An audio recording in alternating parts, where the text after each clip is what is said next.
Welcome back to the Couch Commentators podcast, the fastest growing podcast in the nation, and some may say the world.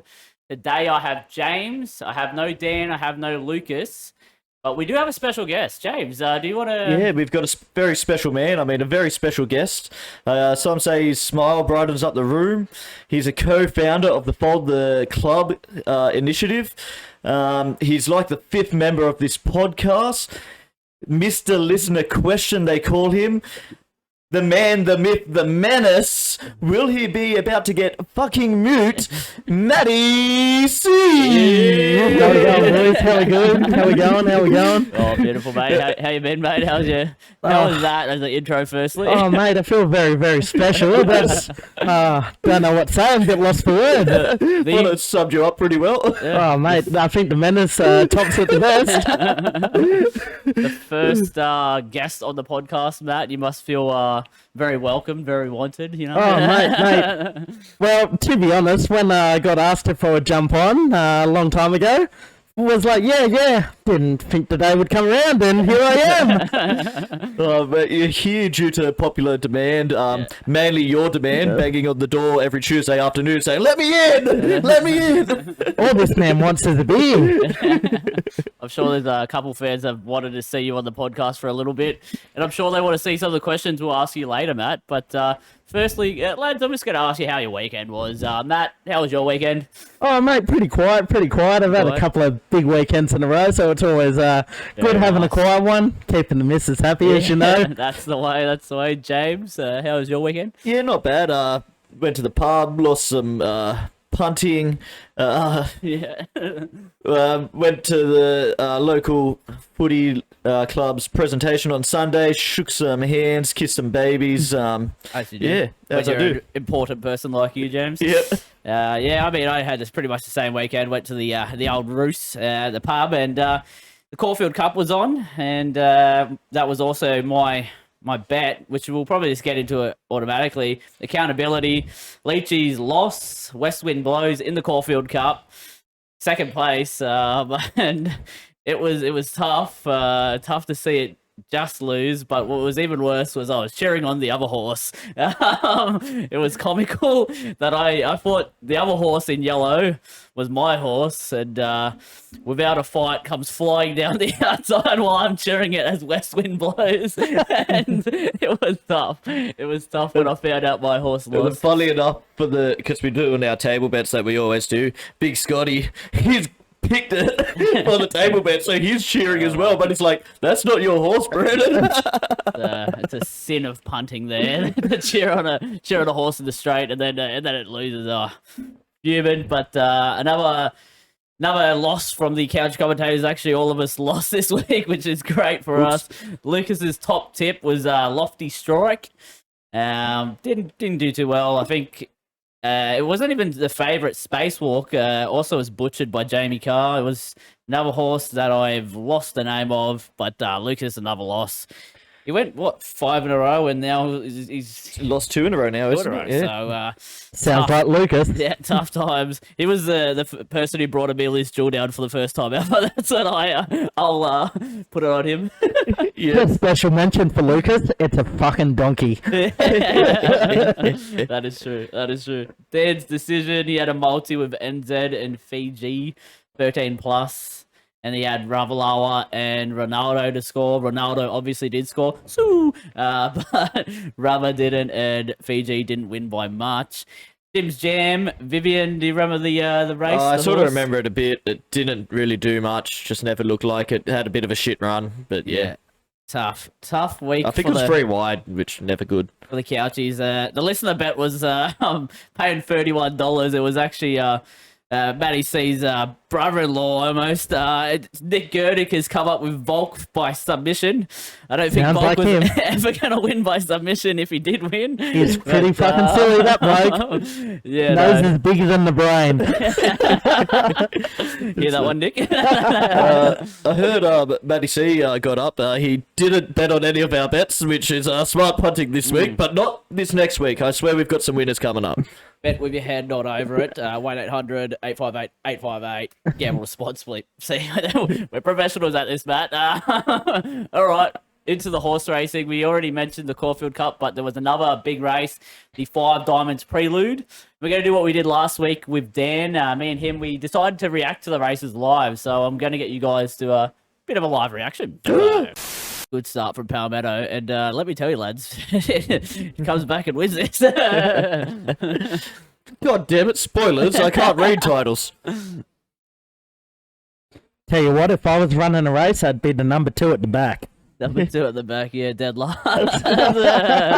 I'll definitely be up in the lead, ready to get chased down. You've always been a bit of a letdown. Yeah, mate.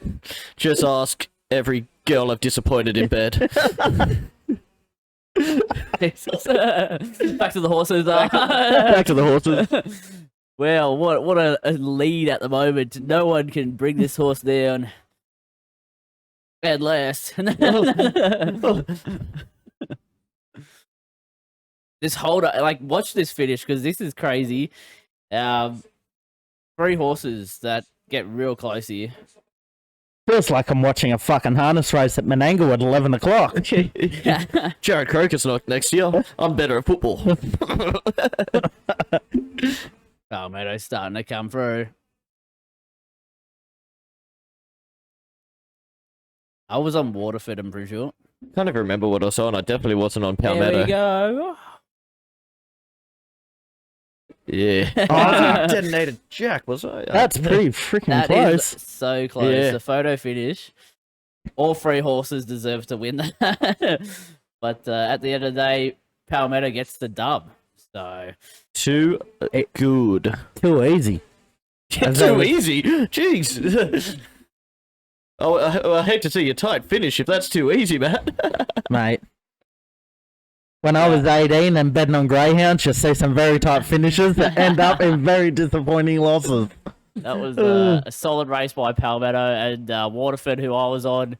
Detonated Jack, who James was on. But at the end of the day, we didn't get the bickies. Palmetto did. And on to a bigger races, I would assume, for all 3 of those horses.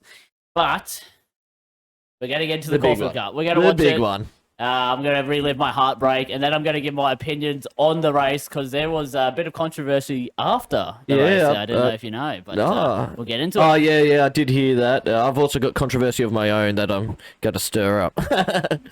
2,400, so this is a long race, boys. We can sit back and relax if you really want, you know? Yeah, we could even skip forward if we wanted. Jeez. See, there's so many yellow horses in this race, and it really ruined me when I didn't know which one was mine. Spirited Ridge, Yamal.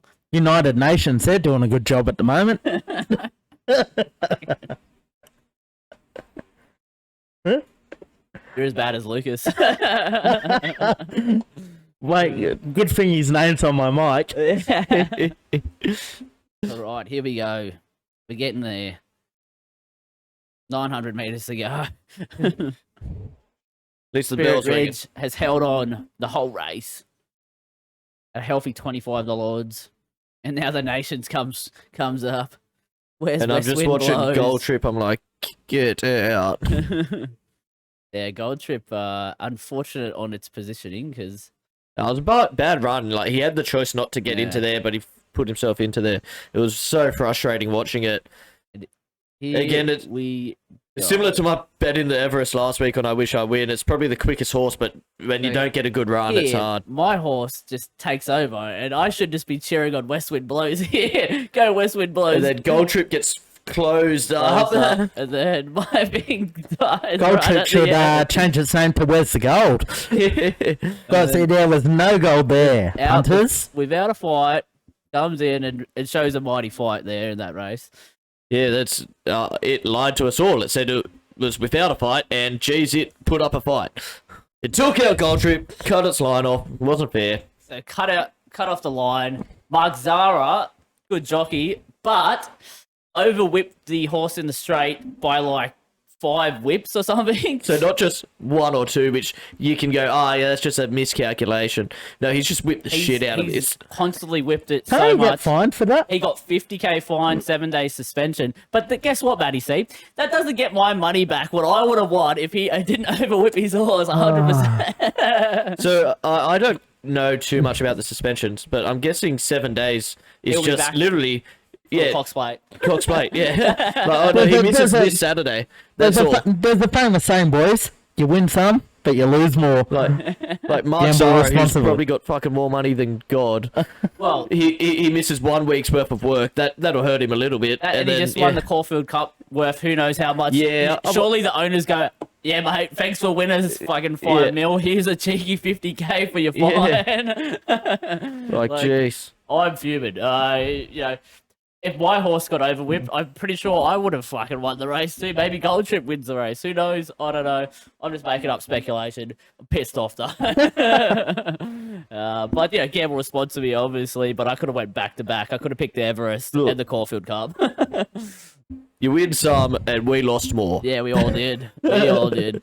And that's about all for horse racing. No Lucas to bring up some random fucking Hong Kong races or some harnesses. No one's here to talk about Randwick Race 1. So, on to the next, boys. We can judge your pouring skills, Matt, if you want. I'm all for it. I'll give you a rating. Put it here, Matt. Put it Put here. it on the camera so they can see it. I was going to hold the glass if you wanted. Yeah, you need it on a certain angle. Okay. Oh, mate. Here, What? Hold the mic. hold the mic. This has gone to shambles so far. A live pour. Ready? How much head do you want?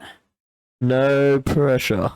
No pressure, no pressure, no Ooh. pressher. I'm only wearing a shirt that says no all froth, no beer, but I'm doing alright. Now, that's a crucial part. You need some froth, but you don't want too much. Oh, It's looking good. It's pretty It's hot. creaming up at the Pretty top. Oh, hot. beautiful. Beautiful. Bring it up to the camera, Matt. Bring it up. Bring it up. Oh, look at Good that. shit. That's good shit. Good pour. Good pour. Look, I originally thought the form was a bit off, but he's come out and he showed us up. I was hoping he fucked up so I could call it poor form. mate, shouldn't wear this shirt. Just the right amount of head, which is always good as well. So we get into the next part of the podcast, lads, and it's word association. Matt, you may have seen it. We've posted on Instagram or TikTok. I'm gonna say a word to you, and you're gonna say the first thing that comes to your head. And it's all gonna be about West Tigers, because I don't know if everyone knows, but Matty C is a massive West Tigers fan. So yeah, I'm looking forward to what he has to say. If they couldn't tell by his listener questions and the Fold the Club rhetoric. Yeah. All right, Matty C, are you ready? Yes. Okay. So, all right, halfback. I can't go past Luke Brooks. Luke He's just let Brooks. me down so much. He's in the back of my brain forever. Worst player. Worst player? Oh, I tell you what. I can't go past Kevin Nguama and all the fucking mistakes he would make. Kevin Nagama. I was hoping it was Luke Brooks back to back there. But best player. Mate, controversial. Mm-hmm. I always like Jerome Buller. Jerome. Since I've seen him, I reckon he could be a great if he stays. But if he stays, I said the same about Tedesco, and that didn't work out too well. True. This is true. Dream the dream. Lucas would be happy with that answer. Okay. So, 2022. Wooden spoon. 2023. Wooden spoon. 2024. We're going to come second last because the Dragons will get the wooden spoon after having no halves. Good shout. Shout out Dan Good shout. Cummins. Good shout. The GOAT. Benji Marshall. Just hopefully he doesn't get backstabbed again. Yep. Captain. Oh, you know what? Controversial. One of our many captains, Ken Mamalo. Denver Marlowe, the man. My favourite. One of the 5 captains you had that season. Great player. Sad to see him go. Looked deadly in the Queensland Cup Grand Final this year. He was a weapon. The future. The future, I will say Jerome Buller at the moment. But if they do expand out to the Campbelltown region, which they always say they will, I reckon we'll see some good players. Yes, the future. James, any words you want to throw at Matty C to see his response of the West Tigers? What about wooden spoon? Yeah, we can go for that one first. Wooden spoon. All I can think of is a famous meme that Brandon cropped a wooden spoon in my mouth. What about Robbie Farah? I can't go past Jason Taylor. Jason Taylor. situation. Oh, I was thinking scoreboard. yeah. What about Mitch Moses? Good player, and I hate to see it. Oh, I can't believe he actually admitted to that. I was ready for the slander, the absolute abuse. What about James Tedesco? Can I actually say cock on the podcast? Yeah, mate, you can say anything. We're not monetized yet. Mate, cock, because he plays at the Roosters, obviously. Shout out Nick Gerdick for stealing my favourite player. And everyone's favourite Origin and Australian front rower, Aaron Woods. Shazza! Beautiful. That was good. I like Manly legend. it. Manly legend, Dragons legend, Sharks Sharks legend, legend. Bulldogs legend. I feel left out not having about Para. Fuck, he's been at everyone else's club. Still chance. There's still a chance. Might coach you guys one day. Alright, guys, so what you need to do is turn your back and shuffle into the defensive line. And throw an offload, and then when it gets dropped, throw your hands up in the air and complain to the ref. love you, Especially Aaron. good at when he was captain. I know he's an avid listener of the sorry, podcast. Aaron. Sorry, Aaron. You deserve better than that, and we'll make does. sure to deliver. That good stuff, Matt. I enjoyed that. Hopefully, make a short out of that for the reels. And on to the next, boys. I know Matty C's already told us before the podcast, not the biggest of cricket fans, but we have a cricket guru back this week, so we'll head it over to James and see what he's got to say about the ICC World Cup, mate. Well, so obviously I gave it a little bit last time on the phone.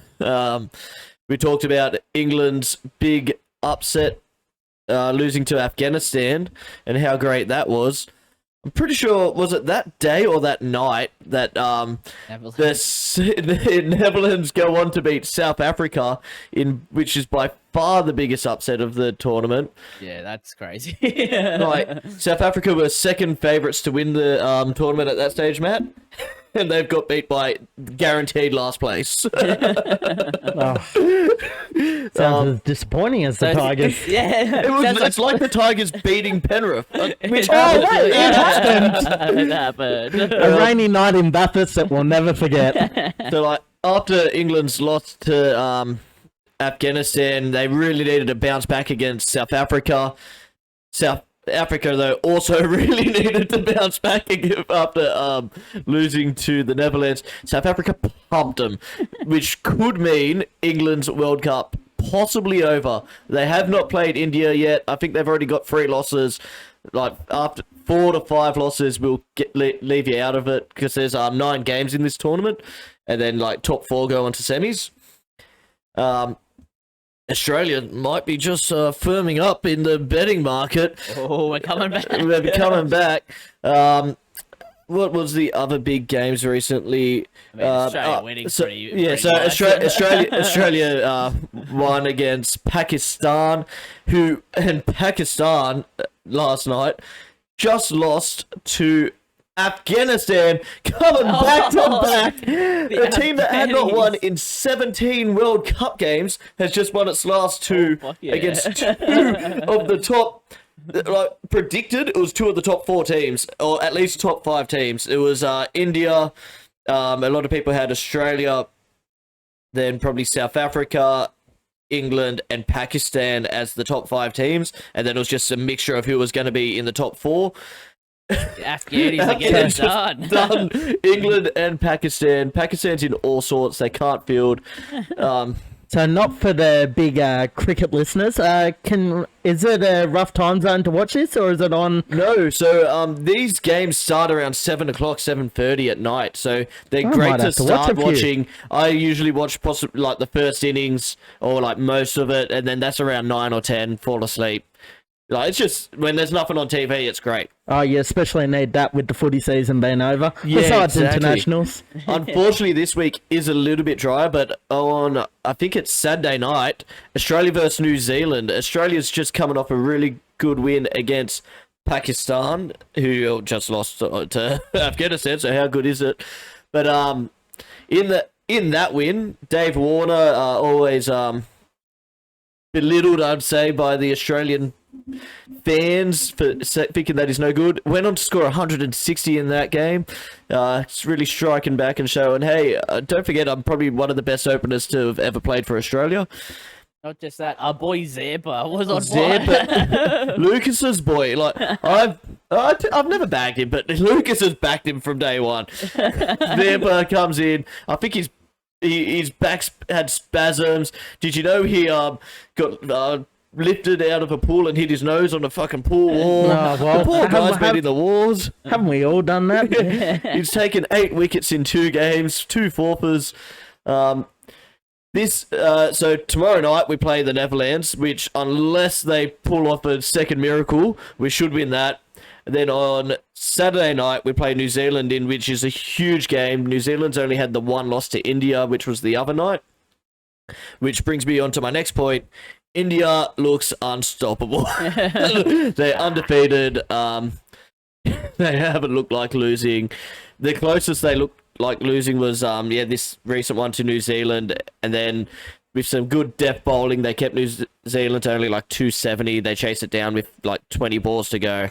Mate, being behind, like, obviously being a proud Australian, but, mate, good for the people of India. You hear the Australian cricketers talk about it. The Indians go absolutely nuts and bonkers over their cricket over there, so good for the nation. I want to say, so India's obviously going gangbusters, but they haven't versed the Netherlands yet. They haven't versed the Netherlands. Yep, okay. All the Afghanis, because they're coming from both of them.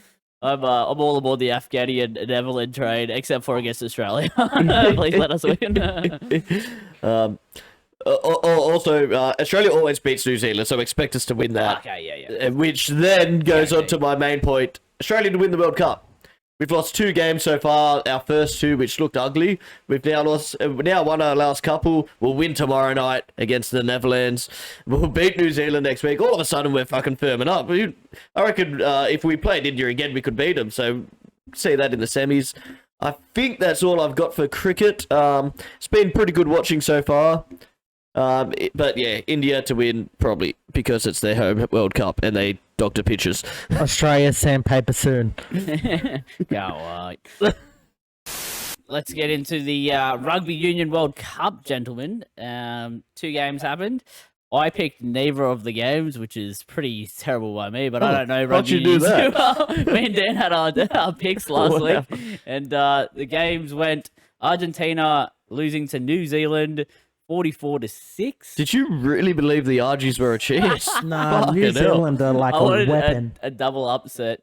And then the other game was the South Africans versus England, 16-15 in a nail biter. Now, gents, did you watch any of it? Yeah, opinions. Didn't watch any. Sorry, mate. Not a big Union fan. Not a big Union fan. No, James, how about you, mate? The week before, when I picked New Zealand as the outsiders as my best bet, I said, back the Southern Hemisphere, Northern Hemisphere doesn't get it.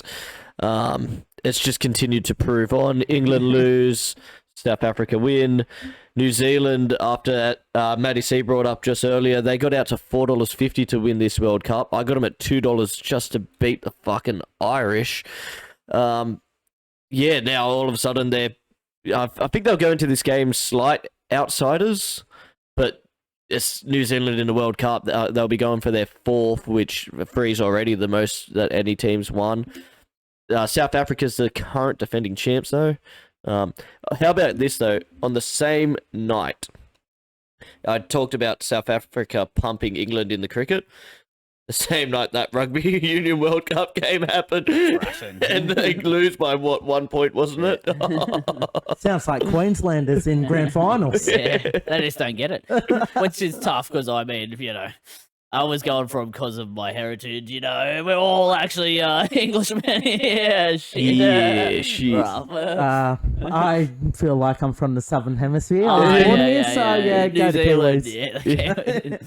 They're like our brothers anyway. Yeah, so it's like- it's literally. Play football with them. I worked with them. They're Yeah. brothers. We all love little islands that have flightless fat birds on them. Yes, we do. Yes, I we thought do. they were named after the fruits. The kiwi fruits. Good stuff. Well, Rugby Union World Cup. As for that, who we think's gonna win? Who you picking, James? Back the All Blacks World Back Cup. the All Blacks. Yeah, back That's the it. All Blacks, back the All Blacks. Well, I think I'll go for it. We're back the All Blacks. Listeners All at home know, back South Africa. Yeah. Remember, gamble responsibly. Don't gamble on what we bet. Good stuff, gents. Next on the agenda is something I'm very passionate about. The UFC, boys. Did you get up at, was it 4 a.m., 5 a.m. to watch this, guys? Yes. I even I woke up, turned it on my phone, and then kept laying down because I was so tired. Yeah, mate. I got up, had a nice coffee, waiting for the brother-in-law to get out of bed Yep. because he bought it on his UFC app and then didn't sign into the TV, so Oh, got no. out there a bit late. But you know guys what? paid It for it, is what it is. Like us at this podcast always. We always Pay pay for it. We just couldn't be bothered trying to find a stream at like Yeah. 5 a.m. in the morning. Send us a message. We always know. Yeah, I mean, no, we don't. We always pay for it, don't I? Shout out KO Sports. Shout out KO. Please sponsor us. All right, lads. I'm going to get into some of the fights that impressed me, and I'll just spiel a bit about which fighters I guess are on the up. So there was in the main card there was Said Nurmagomedov, which is Khabib's cousin, who he won by guillotine. The bloke was actually a Sambo fighter, champion from a different company. He's come to fight his first match of the UFC. He goes for a punch, misses the punch, goes for a takedown. As soon as he goes for the takedown, head near him, gets him in a guillotine, chokes him out, puts him to sleep. So that was wild. I saw something. If you put a multi on with everyone just with a last name that ended with EV or OV, you would have won. I don't know what it was paying, but you would have won. Well, it was a wrestler's dream in Abu Dhabi because like it just every single fight kind of went that way. The although the next one didn't, it was Aliskarov. I'm gonna butcher all these people's names, but he's 14-1, only had one loss. Guess who he's lost to, James? Hamzat Shamayev. Only one loss, and he got knocked flatlined by Shamayev when in younger professional days. But this bloke's a serious threat. He won with like a flying knee that knocked the bloke out. So he's a weapon on the up. The other fight now, there was a couple fights earlier. The referee was a bit fucking weird. Like there was, I think, two. Everyone No loves some contest early. testicles. Yeah, one was he went into the ring. He had seen the camera footage and got into the ring and told the fighter, "You did not get hit. You did not get kicked in the nuts." Which I mean, the bloke was rolling around, agonizing in pain, yelling at the top of his lungs, and then to go in and be like, "You're just faking it, mate." Mate, I tell you what, a bloke does not fake getting kicked in the nuts. I Yeah. know that year 6, I got kicked in the nuts with steel caps, and I still remember this day as a traumatic Oh, memory. Jesus, yeah, I would remember that. Imagine going Shout up. out to Cassandra who did it. as well. Shout out. Shout out, Cassie. Imagine going up, like, because anyone that's on any UFC card is in the top fucking 0.2% of strongest fucking cunts in the world. The biggest badasses that you'll ever meet could kill a guy with their bare hands and saying, "You're faking it." Yeah. Get up. Quickly speaking of UFC, did we see what Bulldog Richie said? That What's that? so famous journalist came out and was like, UFC should not be allowed because if it was on the street, you would they would be in cuffs and be in jail. Mate, Bulldog Richie, always good for a good fucking slander. He's an idiot. The combat sport. If you were to play rugby league on the streets, you'd also get locked up in cuffs. If I went and shoulder charged some cunt, I'm sure I'd be in cuffs. But yeah, Bulldog Richie, yeah, Give yourself an uppercut. Yeah, I'll meet me in the octagon. But the fighting, the doctor, as I was saying, he had that one mistake with the kick to the balls. Then the next mistake was it was Johnny Walker versus let me get it up, Magomed Ankalaev. Again, great at these names, please. Please don't come at me, these guys, because they'll kill me. But especially one guy. Yeah. He kills everyone. Ankalaev, illegal knee. Johnny Walker was hurt. He did get rocked a bit. Goes to the fence. The doctor comes up to him and he asks him, "Where are you?" Now, in the footage, it looks like he said it's round 1, but we then find out later from Dana that he said he's in the desert, which technically he is in the desert. But you actually hear in the thing that it doesn't sound like he says in the desert. Well, this is all reports are that he says he's come out. He said he was in the desert, and to think of it, his English is his first language. He's Brazilian, so he speaks Spanish. Yeah, and maybe Brazilian speaks Portuguese. Portuguese, that's it. Sorry. Again, I'm just pissing off everything. Yeah, the Russians, the Portuguese, Mexicans all speak coming Mexican, maybe? I don't know. Oh, jeez. But the ref had a shocker. And that bloke, I suppose it was his first card in the UFC, but I don't think he'll be getting many more. Definitely not. Definitely not. Maybe he we was should getting killed in a back alley. bring him back. Maybe he could doctor his stab wounds. Bring him into the NRL and get him as the HIA doctor. Who knows? In games that aren't including Parramatta. Yeah. Yeah, West Tigers will lose all their halfbacks to head highs. Well, you got 20 of them, but Yeah. Now. 20 may be ordinary. Yeah. If together they make one good halfback. But the main card, lads. The main card, the two main fights, the co-main event.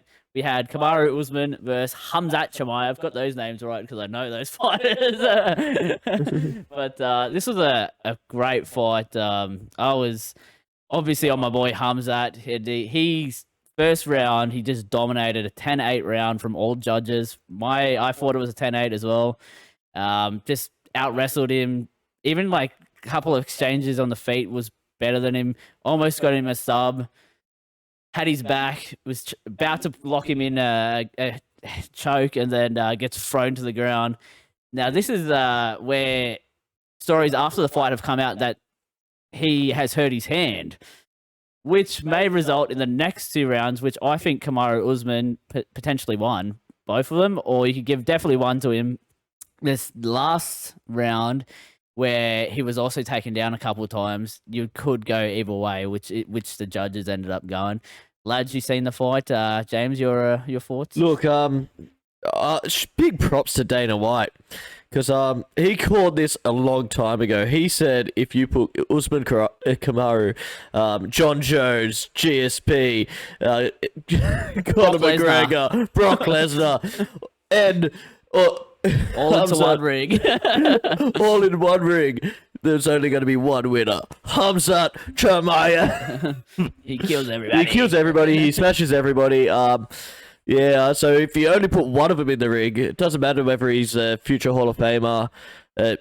He's going to win. Yeah. But still shout outs to Usman coming on 12, 11 days notice. Same as Volk, 11 days notice. Going up a weight division, fighting a boogeyman.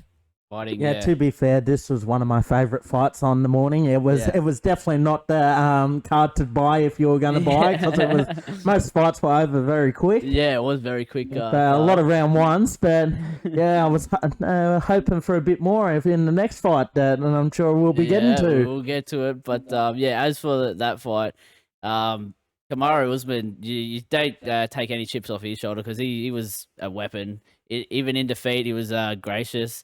But he put up some good shots on Hamzat, who, if he did hurt his hand, couldn't really punch back, but he did look like he gassed himself in the first him round. up, didn't he? Yeah. It's a bit of a shame though. What's that now? Three losses in a row. So 2 to Leon Edwards and now 1 to Hamzat. But for Hamzat, it's there's already talks that he goes on to go fight for the title, which is crazy because he hasn't versed any actual middleweights. He's only versed a welterweight who's come up to middleweight, who arguably was one of the best welterweights. But to go straight to Strickland, I think he wins. I saw rumors floating around MMA and UFC pages today of Dana White supposedly offering this fight to Strickland first.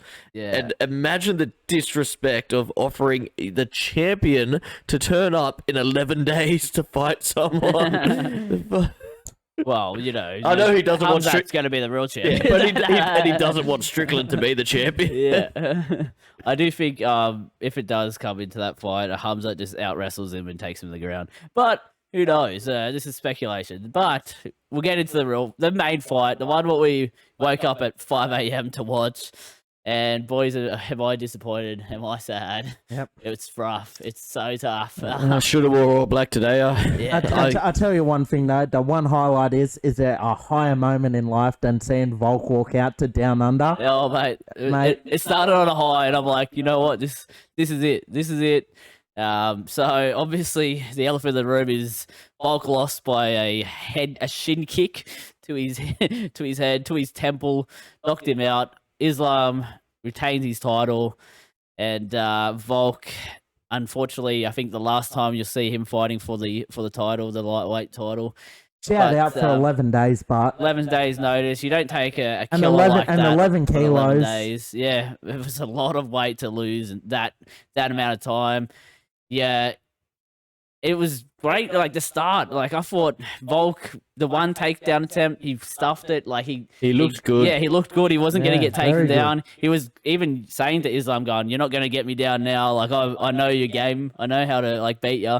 And then Islam, to his credit, he set it up with a couple body kicks and then that high kick.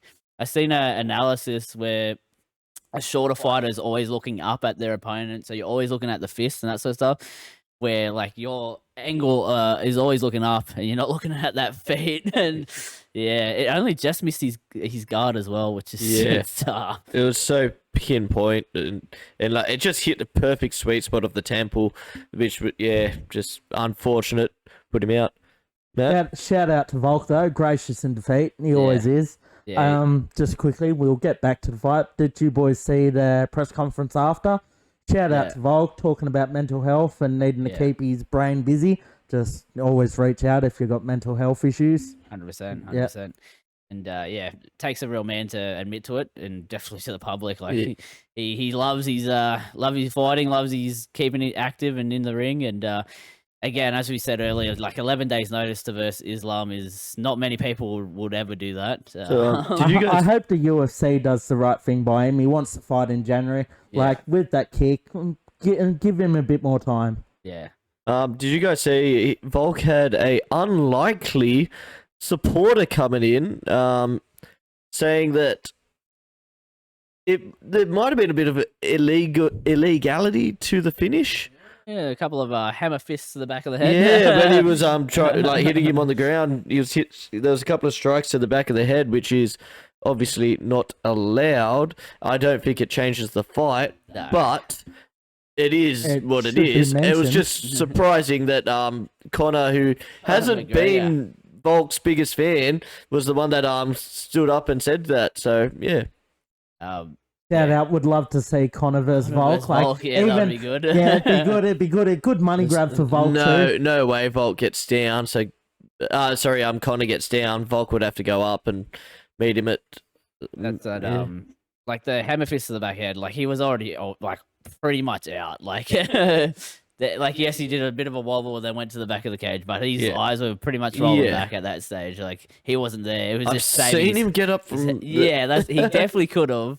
But at the same time, it was probably was best just- for his health Yeah, and for his it was future of his it was a career good as well. kick. If, Yeah. if anyone could do it, it was a rugby league front rower. Oh, mate, As- the Gorilla Gorilla himself. But as Volk said, it's just a good kick. Like there's not much. You can Like do. it missed his hand by like the fraction to only Yes. skim the top and just ping straight in the temple. Like that's going to happen sometime in the fighting game. It's just lucky his title wasn't up for grabs. 100%. Speaking of like random supporters, you see Zlatan Ibrahimovic was in Hamzat's corner. Oh, was he? Oh, yeah. Sweden love Zlatan. represents I love Sweden. Zlatan. Two goats of Sweden there, just Yeah. loving each other. Just a quick shout out to all the translators too. Yeah, They got into their work. yeah, in the pre-fight press conferences and then Yeah. post-fights and mate. Mate, just- hard work, hard work. I love Hamzat's go-tos always when he doesn't know the question. Just I kill everybody, I smash everybody. You wouldn't know it, but like he's had like TikToks where like he gets asked, "Oh, why do you always say that?" It's like, "Oh, when I don't understand the question, I just go, I kill everybody." I guess it's better than laughing awkwardly. Yeah, That is true. because he just wants to sell the fight and stuff like that. Man of the people. Knows Yeah, well, what we want. He wants money, and that's full respect to him. He doesn't even care about chasing the title anymore. I think he realizes how quick he's getting chucked into big fights. Like he went from fighting bums and like wrestling them like and winning first round like stoppages easy to now he's versus Gilbert Burns, Kamaru Usman, to like the baddest people in welterweight. Do you reckon division. his next fight is against John Jones, Anderson Silva in his prime, Well, and I GSP in mean, his I prime? see it. I see it. Look forward to that. Love your work, Dana. Good stuff. Good stuff. Okay. Now, best part of the podcast, I would say, is coming up. We have the listener questions. And guess what? Our listener is Matty C, and we've got him here in person to do the listener questions. But we're going to be asking you the questions, Matty C. So I hope you're ready, mate. I hope you're got some answers for us. I'll start off with what's your happiest rugby league moment, Matty? You know what? West Tigers fan, and it's not even involving West Tigers. Well, sort of is in a roundabout way, but 2020 grand final. 2020 grand final, yes. So I believe 2020 was Melbourne Storm versus Penrith Panthers. Am I correct? It's a great question. I think it is. Yes, it is. I'll say yes to you. It is. Mate, seeing Penrith ride everyone around the whole year. Ivan Cleary obviously walked out on my beloved Tigers. The bus, Jumped off the bus after kicking Teddy, Moses and Aaron Woods. God bless his soul off the bus.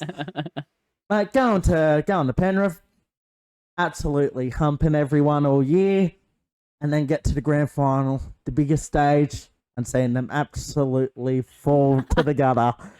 I remember this night, I was at West, and being the only person in West cheering on Melbourne, and I remember just after half time, Ryan Pappenhausen making a break, and I was just cheering him away because I was so happy to see Ivan Cleary lose another grand final. Didn't work out in hindsight because now they've won 3 in a row, but I remember the one they lost. I remember that game for maybe future friends of the podcast Sportsbet paying me out for Cameron Smith Yeah.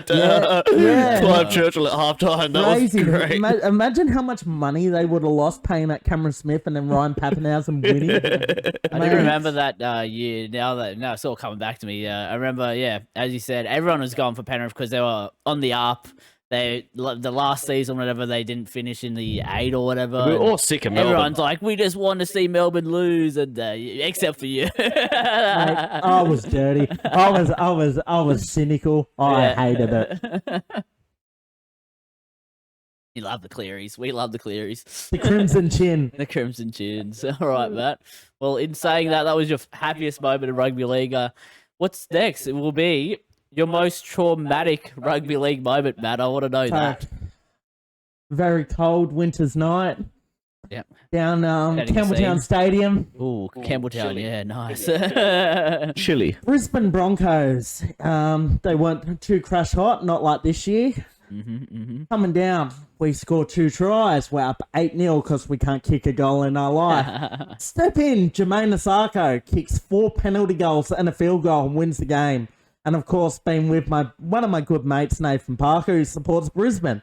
We go into the Leagues Club after. Thought we were going to get bashed because he is just geeing up all the Tigers supporters. Because these blokes are losing money on the pokies and they've just watched their team lose, and then you've got a loudmouth Brisbane supporter there. Yeah, definitely a sad night. I still couldn't believe it the next morning. Shout out to Jermaine Asako, though. Oh, Jermaine Asako. Like, the way he's turned his career around this year. I was going to say, that was probably his last good game before he's come to the Dolphins this year. Weirdly enough, if you remember, he had a couple of games where he just won it for his team. Like, There's a game against the Roosters. Yeah, He gets given the ball for a field goal. He snaps, 4 or 5-time premiership winner Cooper Cronk's ankles in half. Yeah. Beats like 8 defenders and scores. yeah. So shout out to him. I actually remember your traumatic rugby league game specifically because I was on a cruise with another friend of the podcast, Cody, and I was also with Justin as Possible well. future guest. Both Tigers fans, and we're in the sports bar on a cruise, and here I am just like, oh, Tigers are winning, and then out of nowhere, Asako, and then they're like, no, surely they can't win it. The field goal, Asako, and I was like, oh my god, Don't mention it. what Don't a player, mention it. what a game, what a moment in history, honestly. And, Oh, do you remember earlier this year on the podcast, Lucas brought up that if he thought Asako was the best goal kicker, especially from, what did he say, the right-hand side or the left-hand side? Anyway, he said that. Do you reckon it's actually PTSD from that game, which is why he said it? Shout out to Jermaine, though, because when it really counted this year and we needed a win, he missed a crucial conversion for the Dolphins, and then Appy kicked one from the sideline and hit the crossbar and bounced over. Never seen a bloke that's so pumped, even though he's won 3 premierships. He's seen more pumped in that game. Also, I want to shout out Nathan, because how good is it when your team beats the Tigers and then you're at West Leagues Club wearing some, especially if you're wearing your club's colours and stuff and you're walking around, you may as well have your cock out beaten off in front of everyone because everyone just has to accept it. I love, like, we get invited almost every Campbelltown game by our friends who are West Tigers fans, and it just happens that every time we go watch, they lose. So this year it was Raiders by, like, right at the end, and Manly right at the end. It was just great stuff to see. But just remember, we got 5 home games next 5 year, games. so hopefully we win one of them. Yes. Hopefully the I'm Sharks getting get the one of the membership games. there, so it's going to be really sad. Oh, Early yes. Christmas present. Yeah, good. I can't wait. I can't wait for that. Well, Pat, we'll get into another question for you, mate. We've been talking about the Tigers. How do you think the Tigers will go next year, mate? Look, I'm not predicting too well. Not too well, yeah. But- I mean, you got but- a couple new signings, so. A couple of new signings, and if they gel, it could be good. Jareen Bullitt, I think he's an out-and-out superstar. But I tell you what, if there's a coach that can get these players up, it's Benji. Because most of these young players coming through, who's his idol growing up? This is Benji. true. Mate, to see the video of Benji, he was talking about some young player at West, and he's talking about, help and train, and then he threw a dummy and scored on him, and goes, yeah, bro, was doing that in 2005. We were in kindergarten. Well, look, Benji's a weapon of a player, weapon of a coach. Who knows? Could be anything. Could be anything. As the guru says. As the guru says. No, I just honestly think your team will still be the bottom 8, but you will pick up from the spoon. I do think you can get out off to the that Dragons. So before you go on to the next 2 questions you got, I've got another one that I just sort of thought of on the cusp. That's just the podcaster I am, always thinking, always trying to make it better. Halves next year, there's 3 contenders. I think it's almost guaranteed for you to start with Aiden Caesar and Bud Sullivan.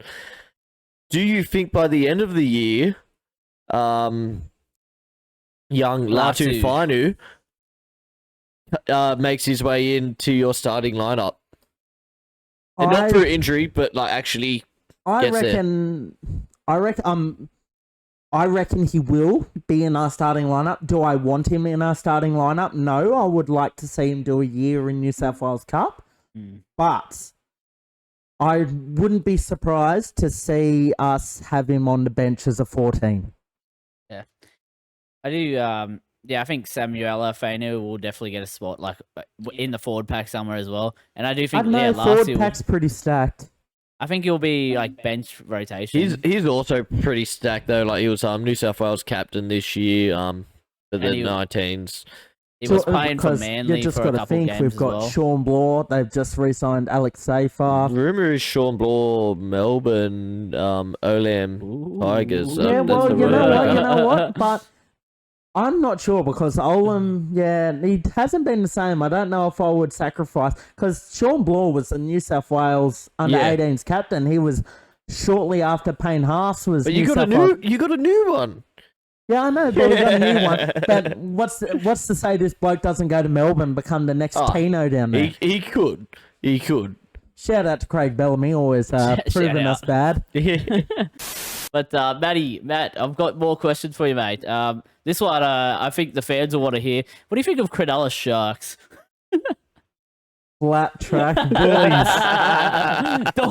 Dog. No, in all honesty, I think you're a good 1 to 27 round team. I just feel you need that X factor or game breaker for the finals. I think when the chips are down and you get to the finals, everyone knows like that Nico Hines is the man. The most promising thing for us is we've kept the same squad now 3 years in a row, and it can only keep building the combinations. I do think we just need another man. One more, maybe. Like our 5'8" is not going to be Moylan, and we probably need someone other than Trindle to be with Nico. Other than that, I think bringing Kyle Iro in would also be a fucking... I'll give you guys one bit of credit for this year. Not having Will Kennedy for a big period. Like, he wasn't in the semis either, was he? Like, he's the closest you have to another man. Like, for example, like Parramatta has Moses and Gufferson, and then there's like the next tier of like Dylan Brown. You guys, it's Nico.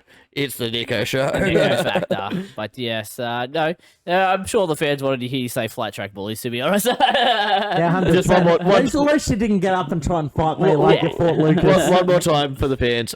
Flat track bullies. To win the 2024 season. Oh, sorry. Matt, another question for you, mate. Who is your favourite couch commentator? You know what? I have lots of...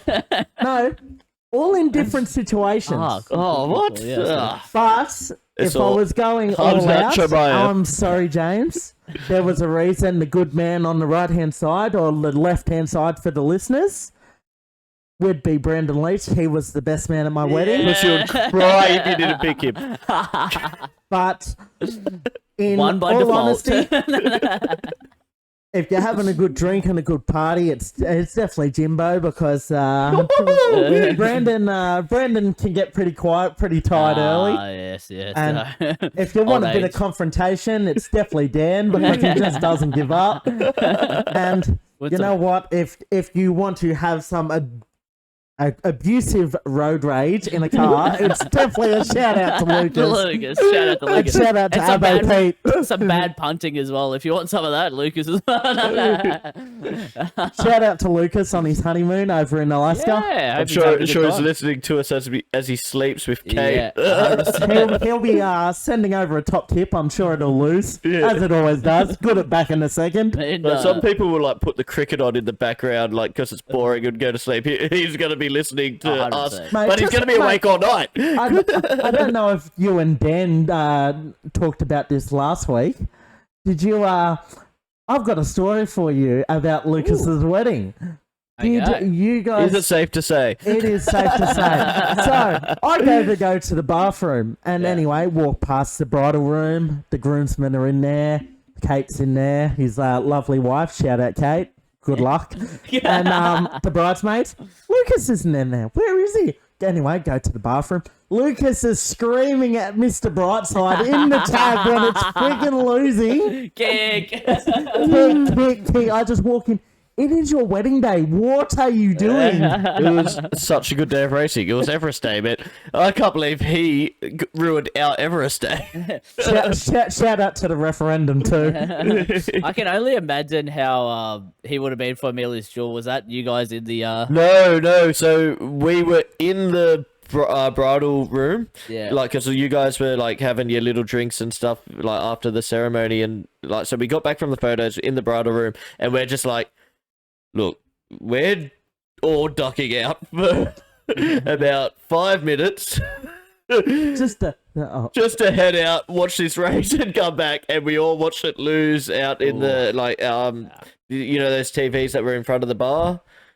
Yeah. Anyway, we're out around there, and we're going, no. Just another quick shout out for the biggest whirlpool of all time.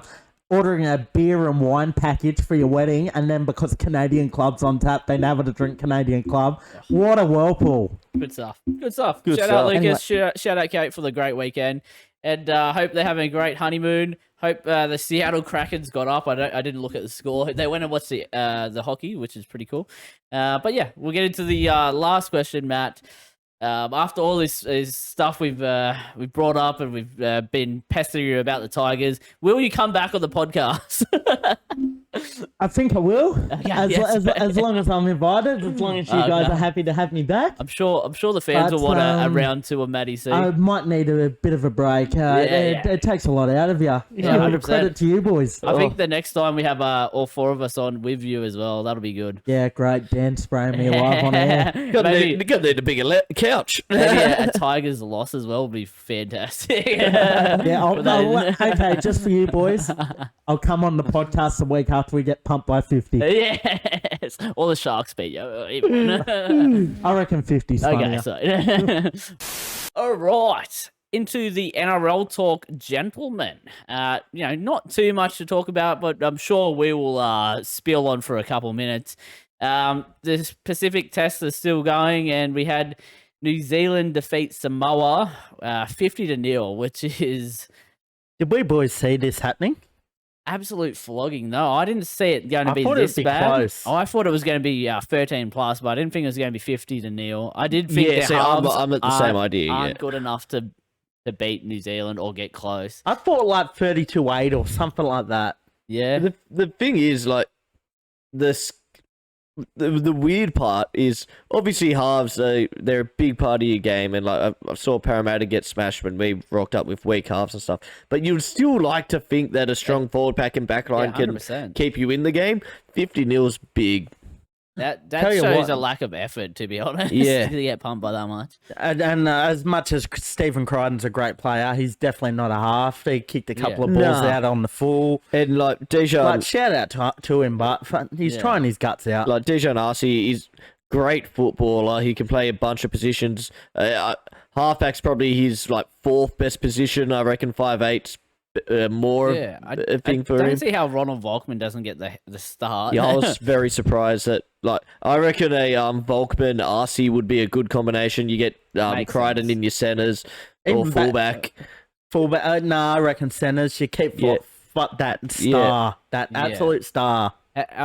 Speaking of the game, I mean, the big part's always the haka and the war dancers and the almost kiss. I was going to say, did you see the stare down between Nelson and between, what's his Spencer Leniu. Spencer Leniu, that's the one.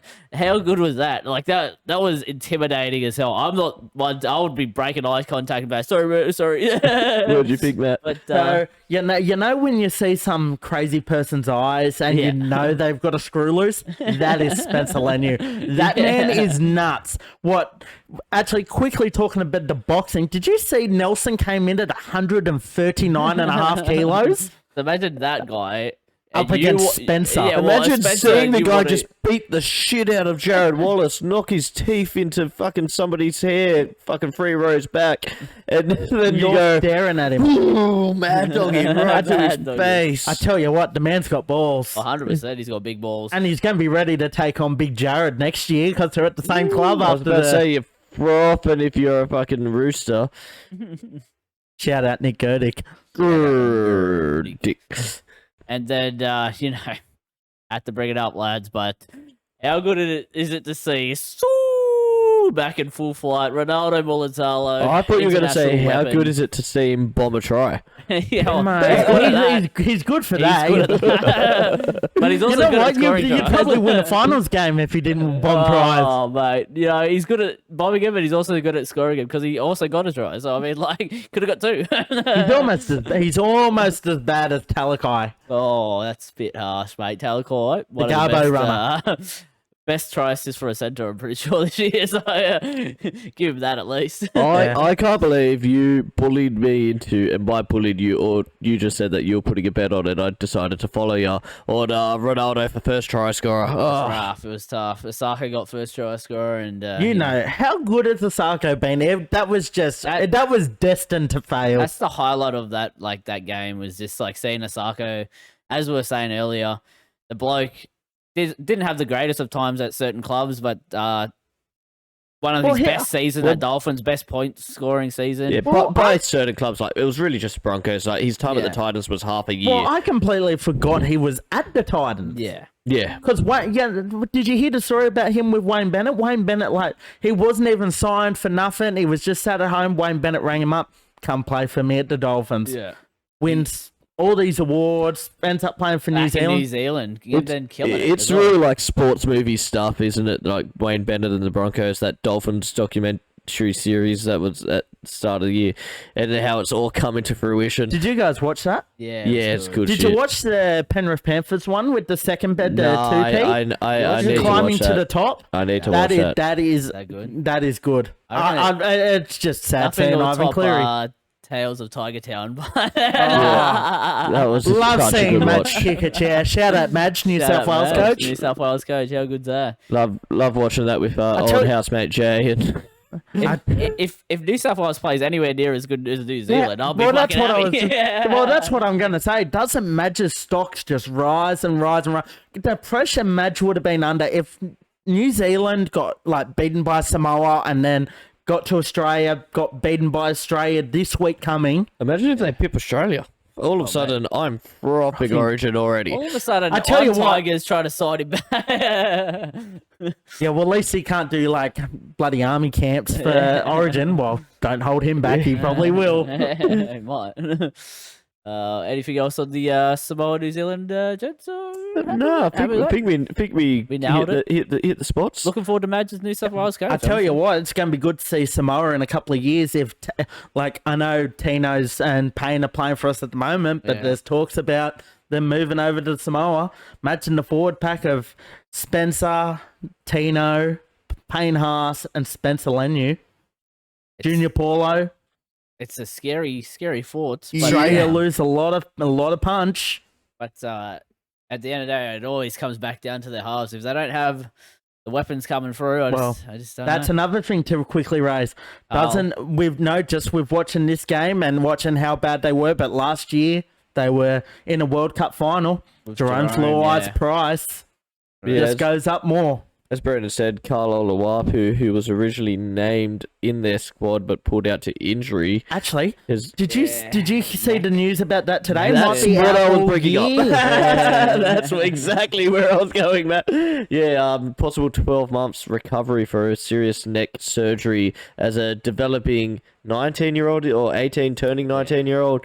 It's huge. Especially give when him they're the not most- even talking about playing in the halves anymore. Give him the Yeah. most time to recover. Obviously, he's got the talent. You don't want to rush him back into after neck surgery. As the NRL physio said, it could be the whole year out purely just because it usually would be about 5 to 6 months after that kind of surgery. But at the same time, when you're that young, you don't want to Still growing to you're almost 21. That's crazy neck surgery at that age. But we wish him luck. And he's actually one of our, I don't know if you know this, Matt, one of our top viewed videos on the Couch Commentators channel. So we love you, Carl. Yeah, Shout out Carl. 3.1k, Matt. 3.1k. Beautiful stuff. But we'll get into the other games that happened on the weekend. There was Fiji defeating the Cook Islanders only by a little bit, 22-18. This was a game that I really enjoyed. highlight of the game, I would say Isan Masters at halfback for the Cookies. That right foot. That right foot step. He didn't do too much halfback work, but he stepped off that right foot very deadly and set up a try, scored a try. He was on fire. I always hated when we let him go. Yeah. I thought he was a star. He won Centre of the Year in like his first year with us. He won awards with us. I thought he was going to be a good player, and I think we got rid of him after his second year. And you know how many players have their second year syndrome? Yeah. Like, how much he could have been a dead set lock for centre. I think he's someone that has been lost to the game because he was a good goal kicker as well. Yeah. Like, I look at Parramatta centres and who we signed, and I go, like someone like him, picks him up, yeah. That's what he said after this game. Someone will pick me up, and he played a game of all games. To be honest, like the Cook Islanders were probably $5 odds or whatever, even more. I don't know, but he carried them. They played like one of their all-time games. Considering how bad they looked the week before. Yeah. Shout out to Carmichael Hunt too, being the coach. Like 100%. That's a big thing. Yeah. And you know what? He'll bring players to them. He had a good year in the Queensland Cup as well. They were on the other hand of a PNG like 50-0 flogging. And then they come out and they were winning the whole game. If it wasn't for your man Jareem and Sunya Taruva as well. Yeah, that Taruva try was just like showing their NRL skills, like pretty much. Like when you see him come off the right foot, Sunya Taruva, that's when you realise there was tired bodies. I was about to say that's the thing. It was also in the championship minutes, like, and he has thrived in it. But it's like the difference between reserve grade and first grade is the intensity and stuff like that. So now, these players that haven't played with the same intensity and they know what it's about. The fitness, it reminds me of what Samoa could have done in their game. Like Cook Islanders didn't have the halves; they had Takarangi, they had Isan Masters, a centre with ball skills. Like Takarangi's obviously skilled with it, and then Isan Masters, who's also a centre with less ball skills. They played all heart, and they surprised me thoroughly. And it's sad that that's their last game. It'll be now Fiji versus PNG 2 weeks in a row, which is, I mean, it is what it is. So we'll get a good. Wait, two weeks in a row? Yeah, they play their pool game and then they play the final. Okay, yeah, I didn't realise it was a final. Before we go on, two quick things here. The first one was talking about what about the 18th team coming in? Have you seen the talk of Papua New Guinea coming in? What do we boys think of that? And the government funding for it? Do you reckon the talk of them based in Cairns? What do you reckon? Do you reckon most of the PNG Hunters will come down, or will it be like the Dolphins and they sign most of their players? Bit of both. They'll have to sign like that PNG team. They currently are a Queensland Cup side, and that's without additions of like Lockie Lamb that just killed it in the Super League. And I tell you what, you need to get Adrian Lamb in as the coach after his he knows the PNG Hunters. He just won a comp with is it Lee Leopards? Yeah, did they win the comp? Yeah, they won. Oh, they did. Lockie Lamb kicked the field goal. Oh, he did. I didn't know. I think the one player they got to sign is Justin Olin, mate. Off contract. And then and we get to keep Sean Bloor. It's a win-win. No, but yeah, I actually said it, I think maybe 2 podcasts ago. I said, like, I thought that would be the next team to be in the comp over the Bears. And then the government fought it as well. So 25 mil or something. Fending off China. And then if we have the 2 teams come in, like the Dolphins and the Hunters, say, will we get Monday night footy back? Monday night footy. Good chance. I'm all for it. I don't mind like 3-game Sundays though. Like, yeah, I'm all for more footy every night. Yeah. But the worst part is it feels like the NRL always will make a mistake, and some team will have to play a Monday, Thursday, and some team will get punished, or even a Monday, Fridays. It won't be Brisbane. They won't get punished. They get Friday night every night because they still give teams today like a Sunday, Thursday, like. They can't get it right, so why would we trust them with another day in between? I tell you one thing: if I was Brisbane, and I got a Monday night game, I know they love pumping their Fridays and Saturday night, mainly Friday nights and Thursday nights. Thursday, right? But Have they if played a I'm, Sunday ever? if I'm, if I'm, if I'm Oh, a grand final. if I'm a Brisbane fan, and like even as a West Tigers fan, if a game's on a Monday, like what else are you doing on a Monday? Like go down to if like they played a Monday night game for West down at Campbelltown, like I don't know. Ask Moe. What is he doing on a Monday? You got any oh words to say mate, to Moe? yeah, good old I haven't Moe. even bring him up in the listener questions. Oh, good old Moe, good old Moe. Matty Shout- C shout- loves you, mate. Yeah, good old Moe. You're a legend, mate. Good stuff. But yeah, okay. It Well, sucks you couldn't play after 75 minutes. too soon, too soon. There was another game on the weekend, gents, and it was actually Monday. We were just talking about Monday footy. It was England versus Tonga. Pretty good pronunciation there. It was 22-18. England won. Do you guys see anything about this game? Yeah. I haven't seen the highlights. Just heard the score and One thing I am disappointed in is Tonga has always been renowned for having the forward pack and the backs and not having the halves. Mm. And why they are persisting with Lolohea and not playing Latu Fainu in the halves, they haven't played in the whole comp even for a minute. But to be fair, Lolohea has had a pretty good career over in England. Yeah, but there was some ordinary moments. Yeah, from was him. there? Oh, okay, I didn't. Yeah, I didn't watch the game. He got stepped. I didn't watch the game, but he's also now getting towards the end of his career. And Shout out West Tigers player. Thank you, Ivan Cleary. They played pretty well. Like obviously only 22-18 is not much of a loss. Yeah. But there was a story. Adam Fanua Blake's come out and said it didn't feel like we lost. We didn't lose that game. Like you clearly did against lose England, the game. against England, he's talking about the morality of win. Yeah. England, if England win and get the morality win, It was. I think it was all down to them not having. So obviously, Ronaldo Mulatalo was in New Zealand, which is why they won. They have the best winger. This game they didn't bring Sione Katoa in as a winger. Instead, they opted for a loser in Stafford Toa as their winger. they played Stafford Toa on the wing. They had Stafford Toa on the wing. Yeah. What the fuck? Yeah, look, Sione I didn't know where you were going with that. I'm like, arguably because one of there's the better best wingers in the He's comp. good, but there is better wingers around. If they had a better winger, I would have accepted it, or even just like an equal, or even slightly below. They had Kula and Toa as wings, and Sully and Penasini. They had two centers, although Cooler is that quick. Yeah. Wings not, and he can catch at fullback. So like Cooler on the wings fine. Penasini is a good center. Staffatoa is an odd wing choice. Well, see, I'm going to played disagree alright. with you a bit there, James. I reckon Staffatoa on the wing is not that bad. Why would you go? I'm going to ask, like I know he's been a stalwart of the time. We saw what Cooler did for Manly at the end of the year. Why wouldn't you play him at fullback and then have Sione Katoa on the other wing? Who was fullback? Will Hopewade. Yeah, Ooh, jeez, yeah, So don't another England, agree with that. But Yeah.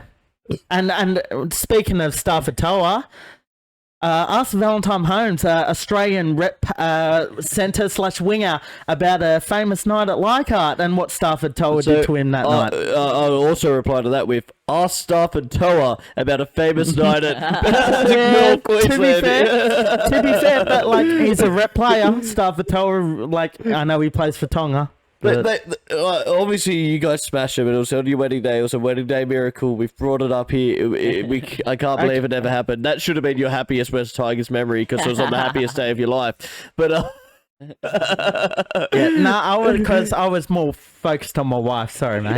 Sorry. But they ended up topping us by what, 16 points or something.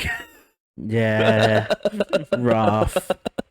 Well, I think that's enough footy game talk. We got more stuff to talk about.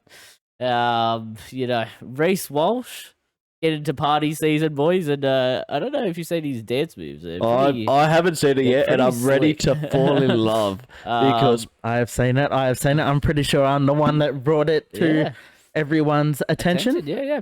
I don't know if he was on any Kalen Pingers or some Valen Lyon Holmes, but we'll see this video and you be the judge, guys. Well, Reece Walsh has never been caught. Oh wait, no, there was that one had time it in he his was actually hands, caught but- with it on him. He didn't do anything. Yeah, he was holding it for a mate or something. for Valentine. Yeah.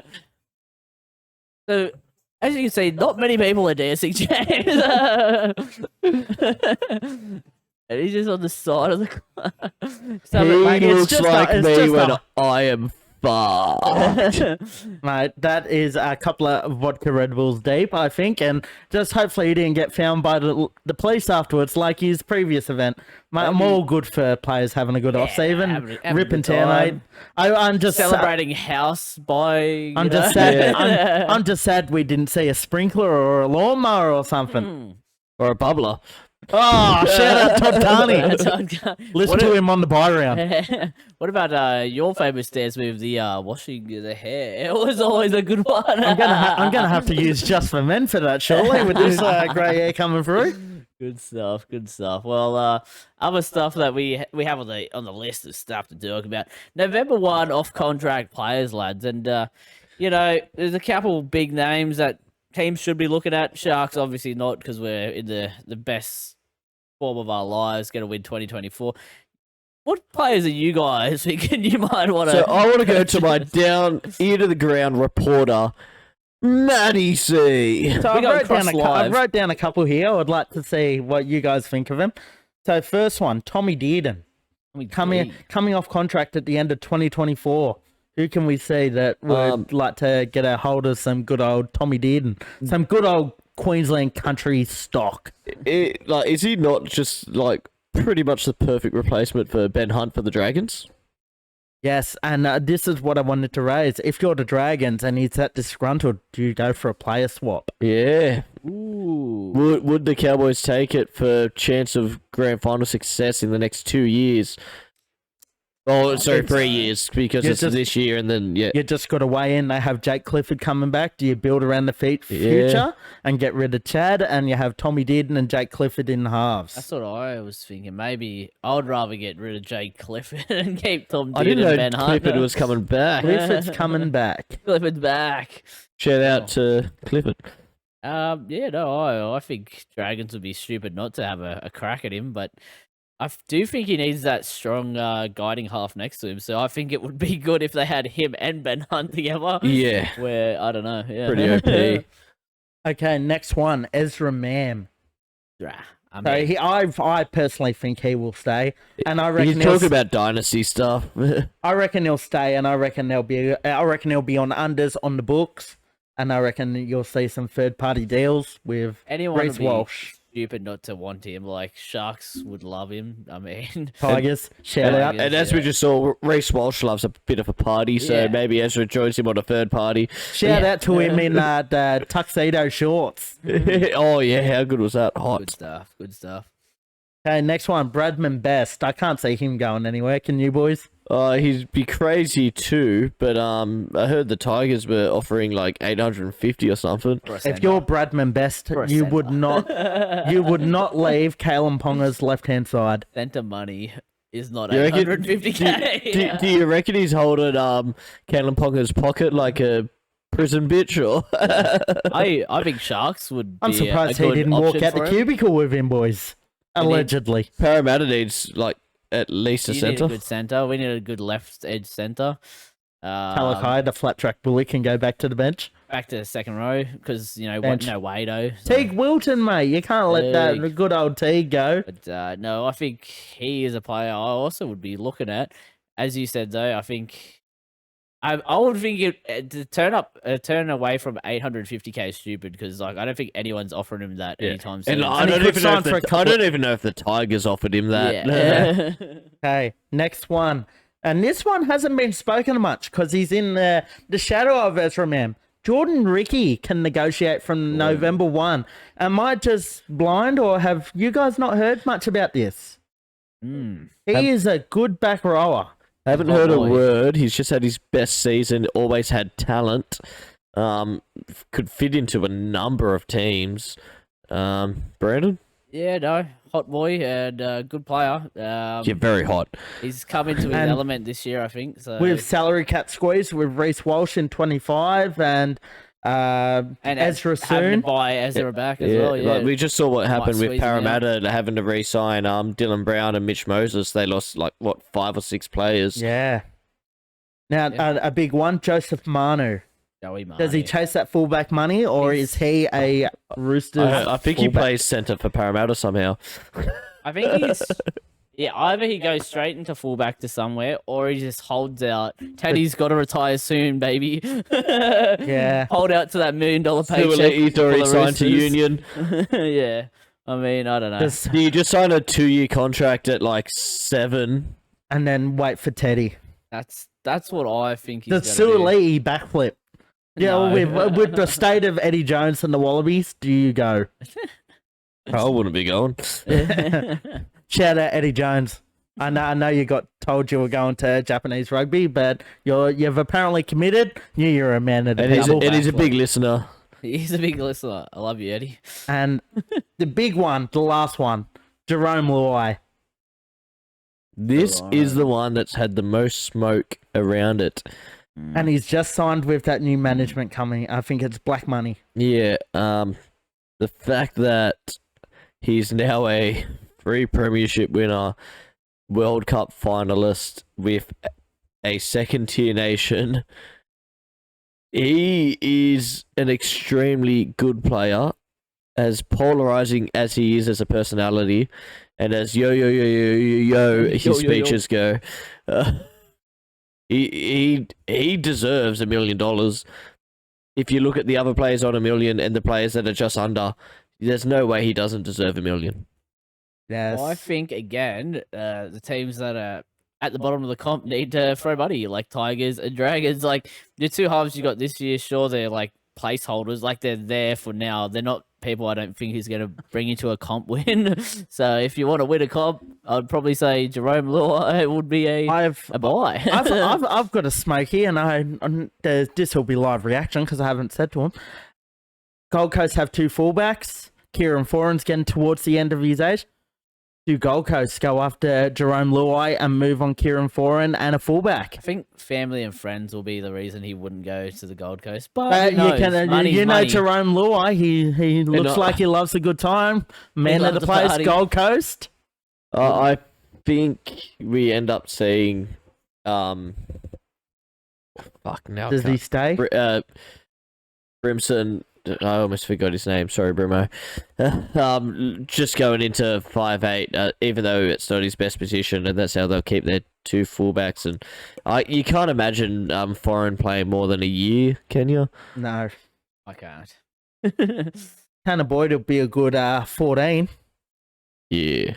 Jerome Luai and Foran together could be an option. Well, you know, who knows? This is all speculation. So, I mean, I anything can happen. love speculation. Oh, I love a bit of speculation. I know something that isn't speculation is Parramatta have Morgan Harper. Fuck yes. He's going to be a strike Mate, player. that you I guys are can't looking wait for. until like Bailey Simonson or Will Penasini's injured. Whoever will mark up against Talakai, and we Why have to wait to play the injury? Sharks Why not put him that straight in week. there? We have to play the Sharks that week. Mate, I tell you what, if that is played at Combank, we are going to that, boys. And we will do a live stream of James's disappointment. Just sad we couldn't do that at the 22 grand final. Plus side is this guy has to be on like 500,000 less than Walker Blake was. Yes, good old Walker. But you know what? Walker looked good in Fiji. Yeah, we should re-sign him for like he was on 120. 650 now, so we'll re-sign him for 750. Genius. Wouldn't put it past Parramatta and Oh, Brad mate. Arthur. Good stuff. Love you, Walker. Love you, Walker. Love all the players we've talked about and any slander we've put against them. All a legend. What a legend. We love NRL. We love NRL talk. I'll meet you guys in the bathroom. Yeah. I hope we get to party one day and dance with these guys and passion. celebrate More passion, more energy, more footwork. some houseboying. But on to the last part of the podcast. If you've made it through already, like, comment, subscribe, guys. Also follow us on Spotify and social medias. But the Couch Commentator's best bets. We're in, and look, we didn't win any last week, but this week I'm guarantee that we get one. So gamble responsibly. But I know one person actually has his bet, and I'm gonna cross straight to Matty C for the listener bet live. Okay, What do you got, listener mate? bet. I haven't looked at any odds or anything, but if I was a man putting some money on, I would be going Australia to beat the Kiwis. I wouldn't put a margin on it. I'd go Valentine Holmes, first, second, or third try scorer. That man loves scoring for the nation. Yeah. And then I would cross over into Fiji with Dream Buller anytime. I'm sure it'll be juicy. Do you dare to dream? I dare to dream. Reem. Very nice. Back-to-back tries for Dream. He hasn't done that for the Tigers, has he? No, but we're useless. So Yeah. surely Esan Masters can set him up. Fantasy goat of 97 points. Esan Masters with the Cook Islands, you silly bugger. Brendan Wakem, Tigers legend. Oh, mate, they both played 7 for the Tigers. No, Esan didn't, but Good stuff. Well, we have the listener bet. Now we'll cross live to Lucas for his top tip in Alaska. Hopefully he's got something good. Hello guys, Lucas from the Couch Commentator Podcast here, coming at you from Skagway in Alaska. Can't see too much, but there's a lot of trees and some natural beauty up there. My tip for this weekend, I'm going to give 2 tips. I'm going to give one for the Cox Plate and then my best bet. So my best bet is going to be Tom Kitten in the Spring Champion Stakes. I think 2,000 metres is perfect for him. He gets out to his distance and I think he will be too strong this weekend. My tip for the Cox Plate, I'm going with my heart, and that says Alligator Blood. Good luck, guys. Happy punting. Oh my god, Wow, Lucas. jeez, Lucas. My that's God. A bet. That's a bet. You picked something at 50 to 1? That's I crazy. can't believe you've done it. First time ever. What do you think of that, Matt? oh, mate, that sounds Lucas. It's not $1.40. It's crazy. We'll look at Leachy's lock, and hopefully I can back a winner this week. Good day, punters. Leachy's lock here is race 8 at Moonee Valley, number 6, Imperatrice. Now, it's coming up against a lesser field, a lesser class. Last out, it beat Giga Kick, so that was an easy win. Breaks my heart to say that, but it was. And this field, I think it smokes them all. I will also be picking the Cox Plate, and I will be picking Romantic Warrior. Again, last race didn't go too well, but I think this race will be better for it, and it should win, hopefully. Gamble responsibly. Good luck, punters. Fuck, man. I mean, I sometimes I pick good horses, but that's the winner. Are you going to lock it in? Lock it in, Eddie. But Dan, we'll also cross to him for his decision. Hopefully, he can get us a win this week. Alrighty, punters. Dan's decision this weekend is going to be it's Australia versus New Zealand. Australia 1-12. Ronaldo Mulatalo to score, and the Hammer to score. And that's paying a juicy $11.50. Get on it, gamble responsibly. Bet with your head, not over it. 1-800-858-858. Happy punting. Is it a dumb decision? Oh, that's I thought smart, maybe. you changed away from the dumb decisions, Dan. I'm really surprised that you've gone back to it. Hopefully, that gets the win. Jim, do you have your bet? Or I don't have it live, but Okay. I think there's some tasty jam coming in. 3, 2, 1. Hey guys, this week for Jim's Jam, we're going a bit of a cricket multi. We'll start off with South Africa to beat Pakistan, and then following Australia's thumping of the Netherlands and Glenn Maxwell's fastest ODI century, 40 balls, we'll be going with Australia to beat the pants off New Zealand. Combine them, you get a nice little $2.44. Cheers. Wow. Jam. Wow. Apricot. That was different. Oh, nice, Acing. I hope you guys enjoyed that little part of the bets. The only one we got live was Matty C. How good's that? Thank you for coming on the podcast, Matt. This has been great. Yeah, I mate. enjoyed it. Always a pleasure. Always a pleasure. Always good to have a beer with you boys. Yeah, great chat and shit, and talking about the West Tigers and hearing your outlooks. I know you always got the listener questions and your listener bets and all that sort of stuff. So it's great having you on. Look forward to the next podcast with you, and Yeah, great podcast, everyone. I feel like we gave the listeners an idea of what a Friday night watching the footy with the three of us having some beers. Maybe we do a Yes, live yes. video here one time and watch the footy. That'll be good. But, If we can get a live stream one night of a Cronulla Sharks versus Para into a Tigers Dragons on a Oh, that'll be Friday good. night, it will do a live stream. yes, that's a future thing for the Couch Commentators. Be sure about that. But anyway, guys, thanks for listening. As I said earlier, like, comment, subscribe, follow social medias. We will see you next week. Who knows? Maybe another special guest. Who knows? We'll see ya. Yeah.